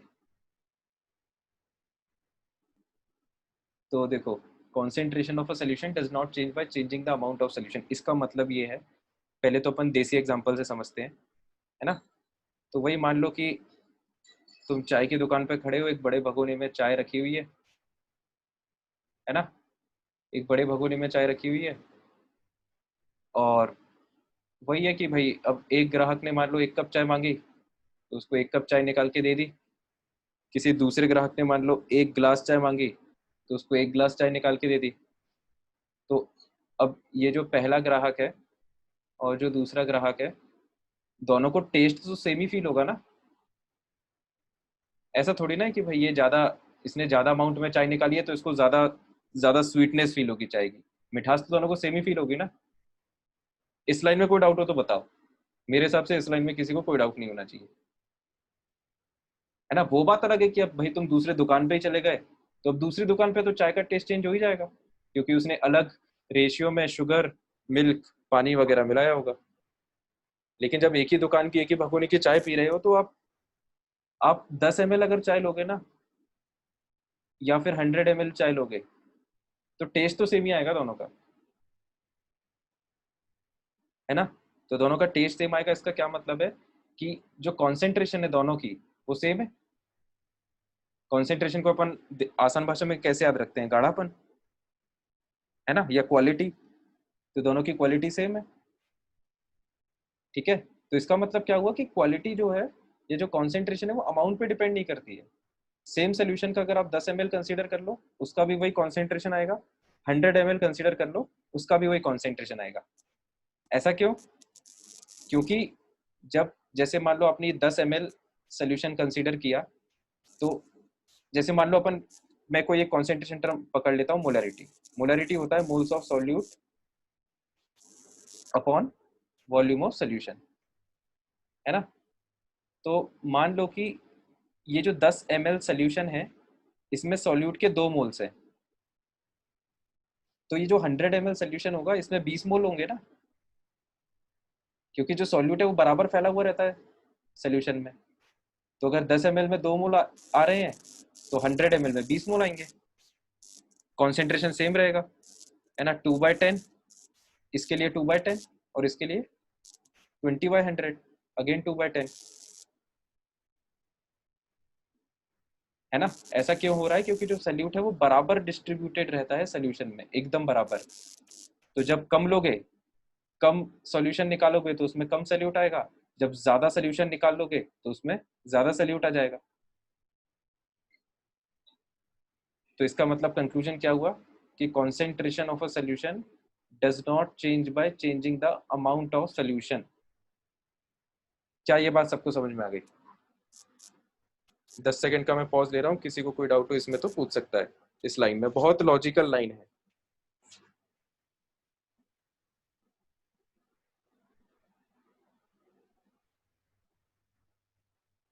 ठीक है? तो आई होप इसमें कोई डाउट नहीं है किसी को। तो इसका मतलब ये हुआ कि आप अमाउंट अपनी तरफ से अज्यूम कर सकते हो, है ना? तो कोई एक अमाउंट अपनी तरफ से अज्यूम कर सकते हो, ठीक है? जैसे 10 ml अपन ने मान लिया कि मैं 10 ml सैंपल पे वर्क कर रहा हूँ सोल्यूशन के, तो 10 ml सैंपल के हिसाब से आपके पास सोल्यूट आ जाएगा और आपके पास सॉल्वेंट आ जाएगा। अब ऐसा नहीं अपन कर सकते कि अपन ने सोल्यूशन की वॉल्यूम भी अपनी तरफ से अज्यूम कर ली और सॉल्वेंट की वॉल्यूम भी अपनी तरफ से अज्यूम कर ली, फिर तो गलत हो जाएगा, ठीक है? तो कोई भी एक वैल्यू हम अज्यूम कर सकते हैं, उस हिसाब से अपना जो सैंपल है वो जनरेट हो जाता है, ठीक है? जैसे मान लो यहाँ पर, अब अपने क्वेश्चन पे वापस आते हैं। जैसे मान लो यहाँ पर मैंने पहले अज्यूम किया था वेट ऑफ वाटर 1 kg, तो वेट ऑफ वाटर 1 kg का मतलब क्या, ध्यान से सुनना, इसी में मैं समझा देता हूँ। वेट ऑफ वाटर 1 kg का क्या मतलब है कि मैं एक ऐसा सोल्यूशन, इतना सोल्यूशन निकाल रहा हूं मैं जितने में वाटर का वेट कितना है, 1 kg, इतना सोल्यूशन मैंने निकाला है। तो ये जो रेड वाला पोर्शन है, इसमें जितना भी वाटर है वो कितना होगा, टोटल 1 kg। तो जब मैंने इतना सोल्यूशन निकाला तो अब इसमें कुछ सॉल्यूट भी होगा। अब वो सॉल्यूट के जो मोल्स हैं, यूरिया के मोल्स, वो अपन कैलकुलेट करेंगे, है ना। ये अपन ने किया था पहले अप्रोच में, जब अपन ने wait of water 1 kg assume कर लिया था। सेकंड ऑल्टरनेट तरीके से मैंने ये बताया था कि आप मोल्स ऑफ यूरिया 1 अज्यूम कर लो। तो मान लो कि ये ले लिया अपन ने दूसरा सैंपल, है ना, यहाँ से अपन ने इसको निकाला है। तो अपन ने इतना निकाला कि ये जो अपन ने पोर्शन निकाला इसमें यूरिया के कितने मोल्स हैं, 1। इस पूरे में 1 मोल यूरिया है, तो इस पूरे में 1 मोल यूरिया है, तो बाकी पोर्शन में वाटर होगा, वो वाटर अपन कैलकुलेट करेंगे। ठीक है, तो इस तरह से अपन कोई भी एक वैल्यू एज्यूम कर सकते हैं, और उस वैल्यू को कितना भी अपन एज्यूम कर सकते हैं, उससे फाइनल आंसर पर कोई फर्क नहीं आएगा। I hope everyone is clear with this statement now. तो आपको बेसिकली ये स्टेटमेंट लिखना है और इसको ध्यान रखना है। ठीक है, तो बस अब तो क्या, कोई भी एक वैल्यू अपन एज्यूम कर सकते हैं, बस बाकी तो जुगाड़ है। फिर मैप बनाओ, कौन सा वेरिएबल नहीं है उसको निकालो और आंसर बता दो, है ना। तो ये क्वेश्चन सबको समझ में आ गया होगा, आई होप। तो जितने भी इस तरह के क्वेश्चंस हैं जहाँ पे एक कॉन्सेंट्रेशन टर्म आपको दिया है, दूसरा निकालना है, वो सारे क्वेश्चंस इसी तरह से होते हैं। प्रोसेस सबकी सेम रहेगी, है ना। फॉर्मूला सबका अलग अलग रहेगा, अलग अलग फॉर्मूले में अलग अलग वैल्यू डालनी रहेगी, लेकिन प्रोसेस सेम रहेगी। तो अगला क्वेश्चन अब मैं देता हूँ, है ना। एकदम ध्यान से करना इस टाइप के क्वेश्चन के लिए प्री रिक्विजिट क्या है कि आपको फॉर्मूले सारे अच्छे से याद होना चाहिए। फॉर्मूले अगर गलत याद रहेंगे तो गलत आंसर आएगा। Calculate molarity of Kako 3 solution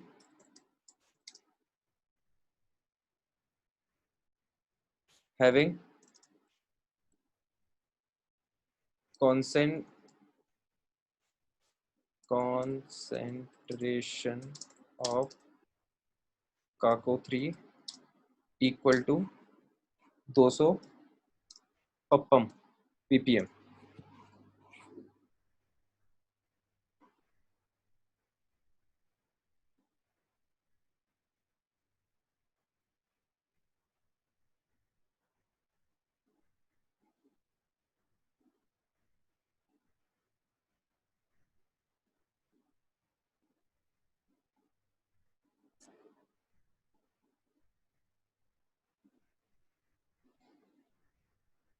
तो सभी लोग इसको करना चालू करें।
समझ में आ रहा है क्या कैसे करना है?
अप्रोच समझ में आ रही है क्या सबको कैसे करना है?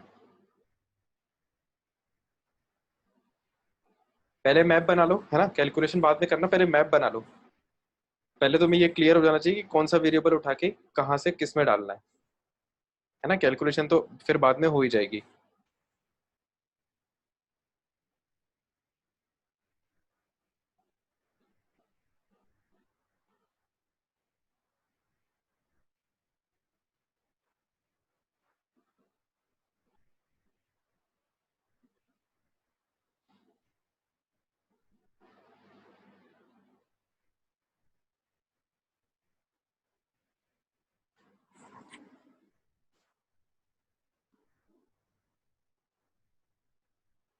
तो मैं बता देता हूँ ये वाला क्वेश्चन, है ना, क्योंकि टाइम वैसे ही खत्म हो गया है। मैं ये क्वेश्चन बता देता हूँ। अगला क्वेश्चन जो होमवर्क में दूंगा वो तुम लोग ट्राई करना। तो देखो, पहले क्वेश्चन को पढ़ लो। मोलरिटी निकालना है, पीपीएम मतलब एक कॉन्सेंट्रेशन टर्म दिया हुआ है और दूसरा निकालना है ना। तो वही क्वेश्चन को उल्टा चालू करते हैं अपन हमेशा की तरह। मोलरिटी जो निकालना है उसको लिखो, क्या होता है, moles of solute upon volume of solution in litre, है ना। ये तो अपन ने पहले लिख लिया, 0.2 इंटू 10⁻⁻5। हाँ अंकुर, देखता हूँ मैं, इसमें आंसर नहीं दिया, अपन कैलकुलेट करके देख लेंगे। ठीक है, तो ये अपन को निकालना है, उसके लिए अपन को ये दोनों वेरिएबल वैल्यूज निकालना पड़ेगा, है ना। क्वेश्चन में दोनों ही नहीं दिया है, क्वेश्चन में क्या दिया हुआ है, पीपीएम। तो क्वेश्चन अब इसमें लिख लो। वैसे तो अपन कोई भी एक वैल्यू अपनी तरफ से एज्यूम कर सकते हैं, तो अपन ने एज्यूम कर लिया। अज्यूम क्या कर लिया, जनरली डिनोमिनेटर अज्यूम करना ज्यादा सही रहता है ना। Assume volume of solution. हाँ सुमित बोलो, कुछ कहना चाह रहे हो क्या? तो assume volume of solution is equal to 1 litre. हाँ सुमित, देखते हैं अपन 2 मिनट। वॉल्यूम ऑफ सोल्यूशन मोलरिटी निकालना था ना, तो वॉल्यूम ऑफ सोल्यूशन 1 लीटर अपन ने मान लिया, ठीक है। तो ये माना, मतलब ये वैल्यू पता चल गई। साइड बाय साइड इसे मार्क भी करते रहा करो ऐसे, है ना, तो अपन भटकेंगे नहीं रास्ते से, अपन को पता रहेगा कौन कौन सा निकल चुका है, क्या क्या निकालना है। तो अपना फोकस बना रहेगा क्वेश्चन पे। ये टर्म निकल गया, अगला टर्म बच रहा है ये मोल्स ऑफ काको 3। तो जैसे ये निकल जाएगा क्वेश्चन खत्म हो जाएगा, है ना। तो अब देखो, काको 3 के मोल्स निकालने के लिए पीपीएम दिया हुआ है, तो इसकी हेल्प लो। पीपीएम जो दिया हुआ है अपन को 200, उसका क्या मतलब होता है, पीपीएम का मतलब होता है मास ऑफ काको 3 बाय मास ऑफ काको 3, है ना, mass of solute upon mass of solution into 10⁻⁶, है ना। ये पीपीएम का फॉर्मूला होता है, ठीक है। अब यहाँ पर आप जो है ये मास ऑफ काको 3 को इग्नोर कर सकते हो, है ना। ये अपन क्यों इग्नोर कर सकते हैं, ये देखो, ये थोड़ी सी मैथमेटिकल स्टेप है, ध्यान से देखना। अगर अपन इग्नोर नहीं करेंगे, ये 10⁻⁶ है, इसको नीचे ले जाओ, तो लेफ्ट साइड में क्या बन जाएगा 200 बाय 10⁻6, मतलब 2 इंटू 10⁻⁻4, है ना, मतलब 0.0002। तो ये जो फ्रैक्शन है मोल्स ऑफ काको 3, सॉरी मास ऑफ काको 3 बाय मास ऑफ काको 3 प्लस मास ऑफ वाटर, इसकी वैल्यू देखो इतनी कम है। तो इतनी कम वैल्यू का क्या मतलब है कि न्यूमरेटर जो है वो डिनोमिनेटर से बहुत छोटा है ना, न्यूमरेटर जो है वो डिनोमिनेटर से बहुत छोटा है, तभी वैल्यू इतनी कम आ रही है। और न्यूमरेटर में क्या है, मास ऑफ काको 3। तो इसका मतलब क्या हुआ कि जो काको 3 का मास है वो वाटर के मास से बहुत कम होगा, है ना। वी कैन से दैट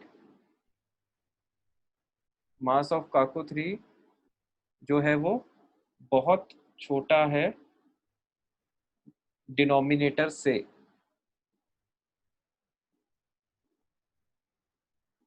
ठीक है, क्योंकि फ्रैक्शन की वैल्यू बहुत कम आ रही है 0.0002। तो ये चीज कब पॉसिबल है, जब काको 3 का जो मास है वो वाटर के मास की तुलना में बहुत छोटा हो। वैल्यू लेके देख लेते हैं। जैसे मान लो इसकी वैल्यू 1 है और इसकी वैल्यू मान लो 10,000 है।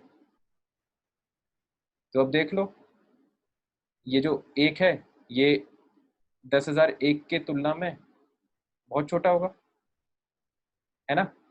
तो ये जो 10,000 एक है इसको अपन 10,000 भी तो लिख सकते हैं, आंसर में थोड़ी ना ज्यादा फर्क पड़ेगा। ठीक है, तो इसलिए अपन मास ऑफ काको 3 को इग्नोर कर रहे हैं, है ना। ये एक इंपॉर्टेंट स्टेप है कैलकुलेशन के पॉइंट ऑफ व्यू से, नहीं तो कैलकुलेशन टफ हो जाएगा। तो इसको भी तुम लोग नोट कर लेना, है ना। तो अब ये कैसे पता चला था मेरे को कि काको 3 को यहाँ पर इग्नोर करना है, हमेशा अपन नहीं कर सकते। ये अपन कब करेंगे, जब भी अपन को पीपीएम दिया होगा, क्योंकि पीपीएम कॉन्सेंट्रेशन टर्म यूज ही तब होता है जब सॉल्यूट का अमाउंट सॉल्वेंट की तुलना में बहुत ही कम हो। ठीक है, तो जब भी पीपीएम आएगा आप हमेशा ही सॉल्यूट को सॉल्वेंट के सामने निग्लेक्ट कर सकते हो। ठीक है, तो in case of ppm solute can always be neglected in front of, या अगेंस्ट लिख लो, अगेंस्ट क्या, सॉल्वेंट। ठीक है, ये एक लाइन लिख लेना, ये इसका एक्सप्लेनेशन हो गया। तो बस अब देखो अब क्या बचा, अपन को मोल्स ऑफ काको 3 निकालना था, है ना। अब यहाँ से क्या फायदा होगा कि देखो यहाँ से अपन को मास ऑफ काको 3 और मास ऑफ वाटर, अगर अपन को मास ऑफ काको 3 मिल गया तो इसका मतलब हमें मोल्स ऑफ काको 3 मिल जाएगा, है ना। इसका मतलब हमारा अगला टारगेट हो गया, अपना टारगेट चेंज करते जाओ, हमारा अगला टारगेट हो गया ये मास ऑफ काको 3। मास ऑफ काको 3 निकालने के लिए इस इक्वेशन में हमें किसी तरह से वाटर का मास निकालना पड़ेगा। ठीक है, अब वाटर का मास कैसे निकाले, उसके लिए हमें वॉल्यूम दिया हुआ है। ठीक है, तो देखो यहाँ पर एक और अजम्पशन ये है कि जो सोल्यूशन का वॉल्यूम है उसको हम वाटर का वॉल्यूम मान सकते हैं, है ना, क्योंकि अगेन वही बात है कि जो सॉल्यूट है वो सॉल्वेंट के सामने तो नेग्लिजिबल है। तो जब सॉल्यूट नेग्लिजिबल ही है तो जो सॉल्यूशन की वॉल्यूम होगी वो पूरी की पूरी सॉल्वेंट की वॉल्यूम हो जाएगी लगभग, है ना। तो ये देखो वाटर की वॉल्यूम अपन को पता है, वाटर की डेंसिटी पता होती है अपन को, वाटर की डेंसिटी कितनी होती है ये अपन को याद रखना है हमेशा, 1 ग्राम/ml या 1 किलोग्राम/लीटर। ये आपको हमेशा याद रखना है, कई क्वेश्चंस में इसका यूज होता है।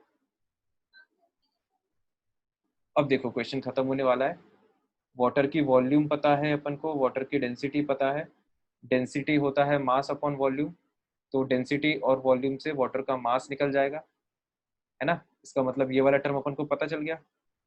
सॉल्व करने पे मास ऑफ काको 3 आ जाएगा। ठीक है, मास ऑफ काको 3 से मोल्स ऑफ काको 3 आ जाएगा, मोल्स ऑफ काको 3 से मोलरिटी आ जाएगी, है ना। इस तरह से इस क्वेश्चन को करेंगे। तो अब तुम लोग कहो तो मैं पूरा सॉल्व ही कर देता हूँ। इसमें देखो 1 लीटर वॉल्यूम अपन को दिया वाटर की, तो वाटर का मास हो जाएगा, खत्म ही कर देते हैं क्वेश्चन को, मास ऑफ वाटर हो जाएगा density of water, density of water अपन मान लेते हैं 1 किलोग्राम पर लीटर, है ना, into volume of water 1 litre, कितना आ गया मास, सॉरी 1 kg मतलब 1000 ग्राम। ठीक है, तो मास ऑफ वाटर आ गया 1000 ग्राम। मोल्स ऑफ वाटर निकाल लो, मोल्स ऑफ वाटर आ जाएगा mass of water by molar mass of water, ये मोल्स ऑफ वाटर आ गया। 1 मिनट रुको, हमें मास ऑफ वाटर निकल गया, हमें तो मास ऑफ काकोथरी निकालना था, ये स्टेप मैंने गलत कर दिया, यहाँ पे इसकी जरूरत नहीं है, इसीलिए इसीलिए जो है वो मैप फॉलो करना चाहिए अपन को। मास ऑफ वाटर अपना निकल गया, तो हमें मास ऑफ काकोथरी निकालना है। तो मास ऑफ काकोथरी क्या हो जाएगा, 2 into 10⁻⁻⁴ into mass of water. तो मास ऑफ काकोथरी हो जाएगा 2 into 10⁻⁻⁴ into mass of water, और मास ऑफ वाटर कितना आया था अपना 1000 ग्राम, 1000 ग्राम, तो ये सॉल्व होके कितना आएगा 0.2 ग्राम। ठीक है, मास ऑफ काकोथरी आ गया 0.2 ग्राम, मोल्स ऑफ काकोथरी निकाल लो, है ना, मास ऑफ काकोथरी आ गया, टारगेट क्या था अपना मोल्स ऑफ काकोथरी को निकालना, इसको निकालो। तो मोल्स ऑफ काकोथरी हो जाएगा मास बाय मोलर मास। ठीक है, ये आ गया अपना मोल्स ऑफ काकोथरी, ये ग्राम से ग्राम कैंसिल हो जाएगा, तो ये आएगा सॉल्व होके 2 इंटू 10⁻⁻3। तो बस अपन को निकालना क्या था, मोलरिटी, ये अपना आंसर आ गया। मोलरिटी हो जाएगी देयरफॉर 2 इंटू 10⁻⁻3 डिवाइडेड बाय 1, है ना, so this will be our answer 2 into 10⁻⁻3। ठीक है, तो जिन लोगों ने भी इसके आसपास आंसर दिया था, अंकुर तुम्हारा एक डेसिमल कितना 2 इंटू 10, एक मतलब 1000 का फर्क आ रहा है तुम्हारे आंसर में, वो तुमने कहीं ग्राम किलोग्राम का एरर किया होगा। ठीक है, बाकी सुमित तुम्हारा आंसर तो गलत है, 2 मोलर, इतनी आएगी मोलरिटी, है ना। अप्रोच सब लोगों को समझ में आ गई, किसी को कोई भी डाउट हो तो पूछ लो। हाँ कोई बात नहीं, शाबाश अंकुर, बहुत बढ़िया, तुमने पहले अटेम्प्ट में सही कर दिया, बहुत अच्छी बात है ये, है ना। बाकी लोग इसको देख लेना ध्यान से, सारे क्वेश्चंस एक ही अप्रोच पे होते हैं, अप्रोच सेम रहेगी सारे क्वेश्चंस में, है ना, फॉर्मूला सही से अप्लाई करना है और कैलकुलेशन सही से करना है, दो चीजें रहती हैं। एक क्वेश्चन मैं होमवर्क में दे देता हूँ। अच्छा, एक क्वेश्चन मैंने तुम लोग को कल दिया था, वो हो गया क्या,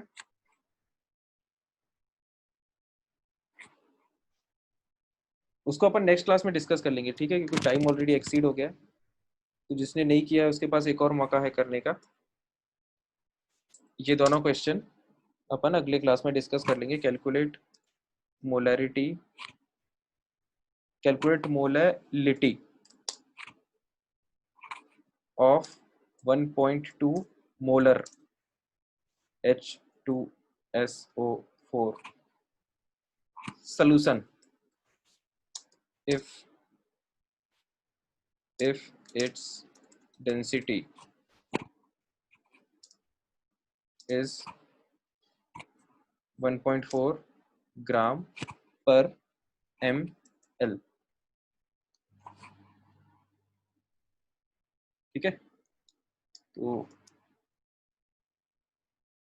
ये क्वेश्चन तुम लोग ट्राई कर लेना, आगे वही सेम सिमिलर क्वेश्चन है ना, एक कॉन्सेंट्रेशन टर्म पूछा जा रहा है, दूसरा कॉन्सेंट्रेशन टर्म दिया है, डेंसिटी दी है सोल्यूशन की, ये थोड़ा सा इंपॉर्टेंट है ना, सोल्यूशन की डेंसिटी है ये, तो ये मैं हिंट दे देता हूँ यहाँ पे, नहीं तो तुम लोग अटक जाओ। सोल्यूशन की डेंसिटी दी हुई है ना, तो किसी भी चीज़ की डेंसिटी होती है उसका मास और डिवाइडेड बाय उसी का वॉल्यूम, है ना, ये वाला पार्ट थोड़ा ध्यान देके लगाना, बाकी क्वेश्चन ध्यान से करोगे तो हो जाएगा, है ना। तो इसका आंसर मैं बता देता हूँ, मैच कर लेना तुम लोग, 0.865। ठीक है, बाकी फिर अपन मिलते हैं अगली क्लास में। होमवर्क में तुम लोग को कुछ दूंगा आके, वो अभी ग्रुप पे डाल दूंगा। क्वेश्चन नंबर 6 से 15 क्वेश्चन और ले लेंगे अपन, है ना। बाकी किसी को कोई भी दिक्कत हो कभी तो तुम लोग कॉल कर लिया करो मुझे, ठीक है, क्योंकि एग्जाम थोड़ा टफ है तो कई बार स्टूडेंट्स को क्या बोलते हैं उसको, थोड़ा डीमोरलाइजेशन या डीमोटिवेशन टाइप फील होता है। ऐसा कभी भी किसी स्टूडेंट को फील हो, कोई भी पर्सनल प्रॉब्लम हो तो डिस्कस कर सकता है ना। You can consider me as your friend while discussing anything, ठीक है, उसमें कभी भी कोई दिक्कत नहीं है। बाकी पढ़ते रहो, फिर अपन मिलते हैं अगली क्लास में, है ना। तो goodbye till then, good night.